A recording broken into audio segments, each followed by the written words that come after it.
Hey guys, back again. Right, as I said in my last video, I was going to carry on with this later that day, but I got into other things and it didn't happen. So I've had a bit of a lie-in today. It's 4 AM, so that's not too bad. And back on cleaning. So basically, I just want to get all the oil off this engine, so we can see where we are with the alloy, see if we've got any do any fettling up and stuff like that. So basically, I've got a cheapo little brush from B&Q, I think it is, and a tub of petrol. It's as good as anything to get the oil off. And with all the bikes, I drain all the petrol out of them, so I've got plenty of it. I don't want to put it back into bikes because you don't know how long it's been standing in the bikes I've took it out of, so it's quite useful for cleaning stuff. Just make sure you're not grinding and welding around the same time, because you could end up in a spot of trouble. So yeah, might as well just get stuck in.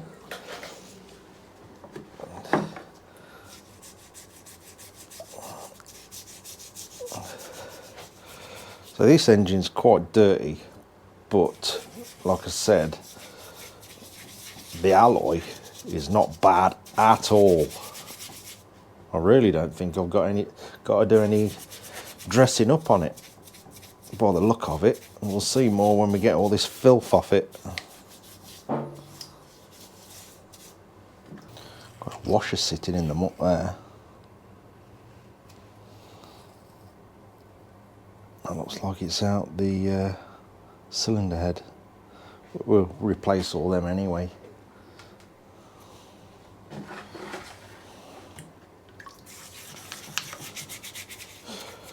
Nice quiet job for 4 AM.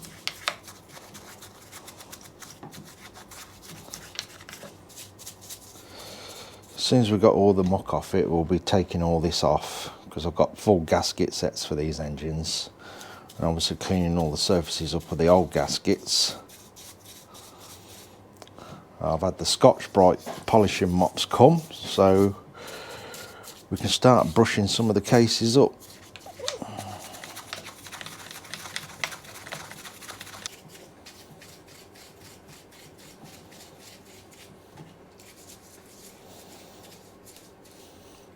It's got a few.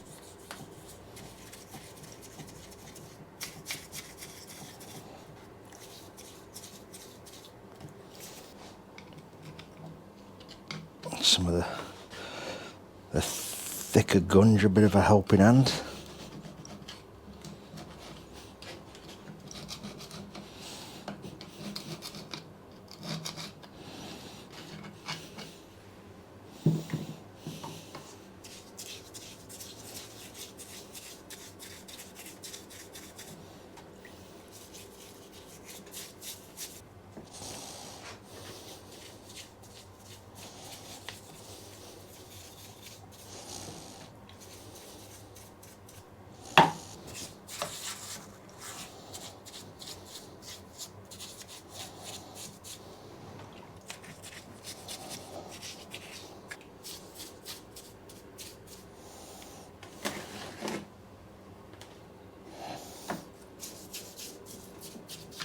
Ooh, there's plenty come off that.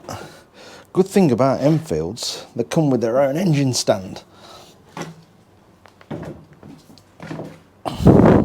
There we go.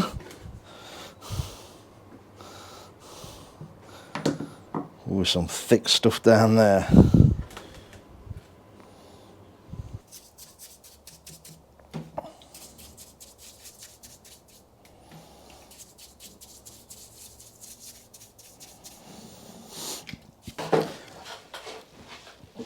There's probably some of you saying, why don't you just go and get it vapor blasted or anything like that? This is just as easy. By the time I've loaded this up into the van, gone across, dropped it off with somebody, waited for them to do it, gone back to pick it up, I'll be finished it. Plus, I've heard some horror stories of that as well, of people getting engine blasted, thinking they've plugged up all the holes, and it just gets in. I know definitely of one story where they had an engine blasted without stripping it, and it scrapped the engine. And we don't want that. If you're going to get engines blasted, they have got to completely come to pieces and then be washed and washed and washed. I'm not sure on the vapor blasting. I believe that still has a grit in there, doesn't it? The vapor blasting? I don't know. I've always just cleaned my own stuff.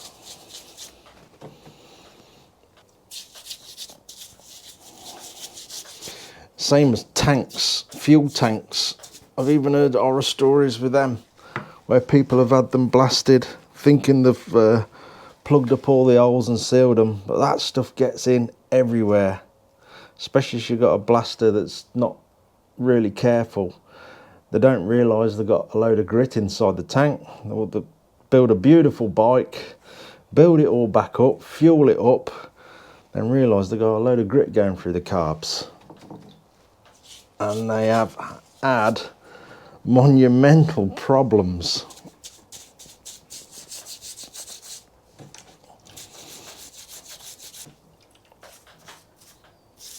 Stuff like frames and that I'll have blasted, so it's not really going to cause you any problems.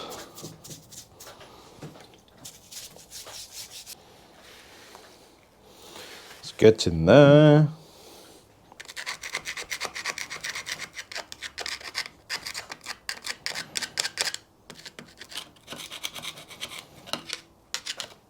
No, I'd never trust blasting a built engine, never. Some of you have probably got away with it, luckily. Well, I don't know, I just wouldn't trust it, I wouldn't do it. For the sake of a few hours cleaning it up yourself.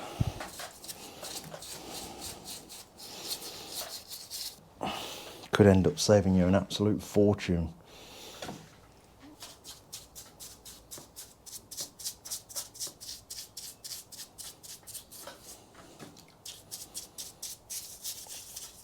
Right, that's that pretty much done. It's all dried off. Looks like I've got most of it. So basically I'll be taking the casings off there and getting them all Scotch Brighted up and slowly go through the main crankcases and polish them. Well, not polish them, just brush them up and get them nice and clean. But that's all the grease off anyway, and the dirt and grime. Next, gearbox.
Right, it's got a lot of the thick off that now.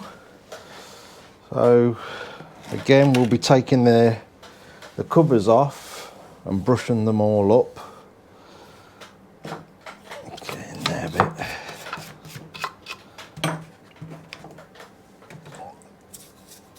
Slowly we'll get this engine looking nice and clean.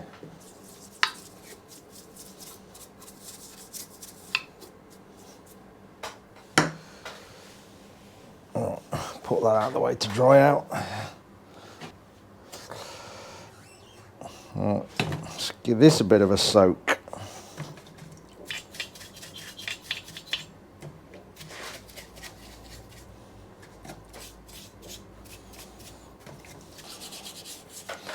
I think we'll probably just go over this over the next couple of hours, just keep soaking it and brushing it in. Obviously this gets quite warm on the engine, so all the muck bakes onto it. It'll soon lift off.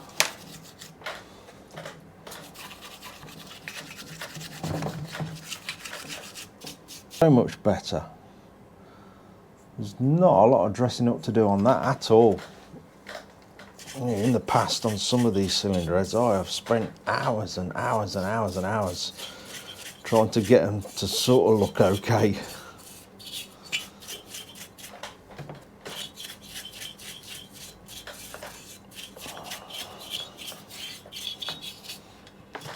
Yeah, we'll just keep soaking that.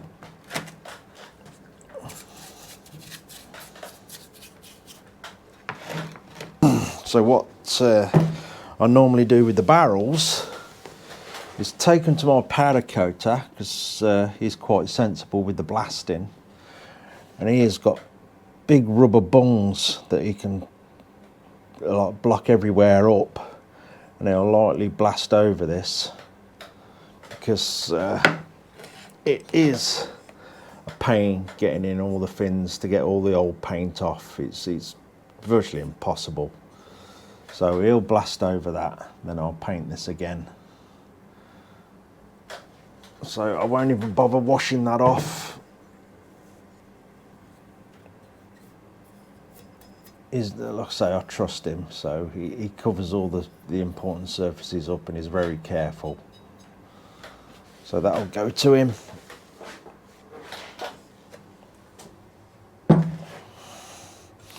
Alright, so we'll keep soaking that in over the next few hours.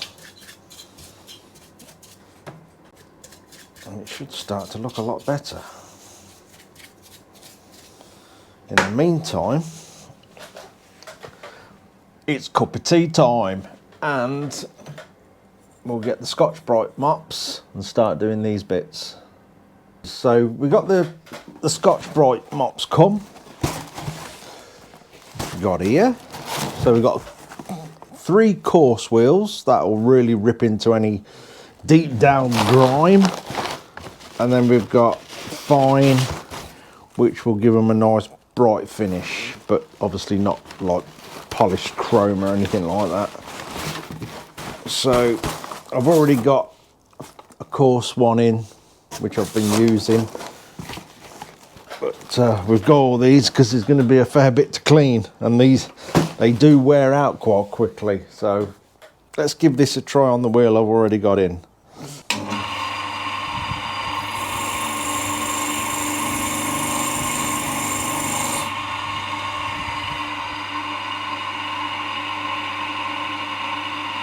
They should come up nice.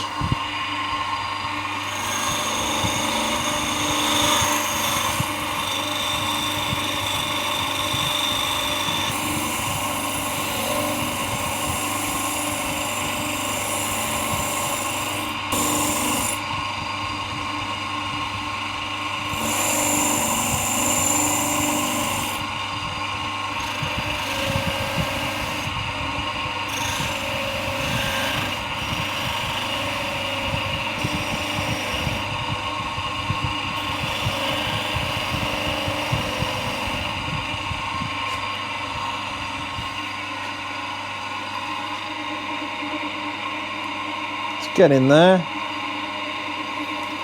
I'll say these are never brilliant. They have this pitting that seems to go all the way through the casting. Little imperfections that you'd literally polish this away trying to get them out.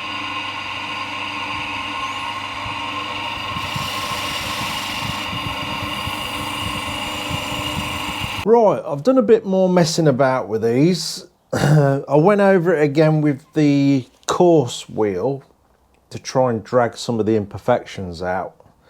But like I say, it's close to impossible to get them all out. They are literally all the way through the depth of the casting on all these engine parts. Yes, you can polish these up, but he doesn't want them polished. He would prefer a scrub finish. Now, I've got mixed opinions on this. I know he sort of wants sort of an aged look to the bike. He doesn't want nothing bright on there, no chrome, no mirror polished alloy or anything like that. My only thing with that, and I'm sure he'll message me as soon as he sees this video, is the maintenance of it. So with it just being scrubbed, this is going to go dull very, very quickly. You know, the condensation in the air, it'll just go downhill very fast. Yes, you could probably lacquer them, but that's not always successful at all. Especially when he's riding the bike, it's gonna get little stone chips on there, and as soon as that weather gets under the lacquer, it'll start lifting and it'll be a big mess in no time. The best way, in my opinion, if he wants low maintenance, as in cleaning the bike, is to get everything powder coated. He's got his colour choices. I've done engines in the past, especially on the black and silver Enfields that I've built, where I've had all these bits, even the primary cover, everything powder coated black, and it looks fantastic. And your maintenance is virtually zero, apart from a wipe over with a cloth when you're cleaning your bike. That is it. If we leave them like this, he's going to have to constantly go over this bike with Scotch-Brite to keep it bright. And where's the point where it starts driving you mad that you've got to do that? Because this, like I say, it will go downhill very, very fast. And basically how the engine looks now, it will again look like that in no time. Probably there's a few of you there saying, why don't you do the wax trick? Can't. It's an engine, it gets hot. Wax has a very, very low melting point, and it's not going to last long on there at all. And again, it'll end up being a mess. So the options are slim if you want to keep the bike looking nice. If it was mine, I'd powder coat the lot. The main crankcase of the engine's easy. I have a little trick for that, which I'll show you when I get to that bit, because that's got more of a textured finish to it, and it's very easy with the little trick I do to keep nice and fresh all the time. But these casings can cause a bit of a nightmare. So yeah, yes, lacquer them, they'll go downhill in no time as soon as they start getting damaged and chipped. Leave them bare and you're going to be scrubbing them with Scotch-Brite constantly, or we powder coat them, and then it's just a case of a wipe over with a cloth and they look fresh as the day they were powder coated. Decisions, but they are cleaning up good. Although, you know, they look good there, but when you start looking at them there's imperfections all over the place, and that's another thing. The powder coating buries that, it's gone. So, yeah. We got time to think about it anyway. I've got to go through the engine and check out what parts are worn, get a list done to replace them all. I'm going to carry on soaking this through the day to get all the cooked on dirt out the road. The barrel is going to the shop blasters. I trust him. I've had many done by him before, and he doesn't mess them up. So that'll be going there. That'll get cleaned up in the blasters so I can paint it black. and slowly get it all sorted and get the engine built back up again. But at least all the dirt's off it. It's another stage closer, and we can continue with all these bits and slowly get it all sorted out, and then see what Dan thinks on the coatings on these aluminium cases. We'll see. Anyway, I think that'll do me. I'm going to carry on doing the little bits and bobs now and see what Dan says when he sees this video. We'll see. If he's up for cleaning it with Scotch-Brite to keep it bright all the time, then we'll carry on doing that. Anyway, I'm off. Cheers for watching, guys. Take care.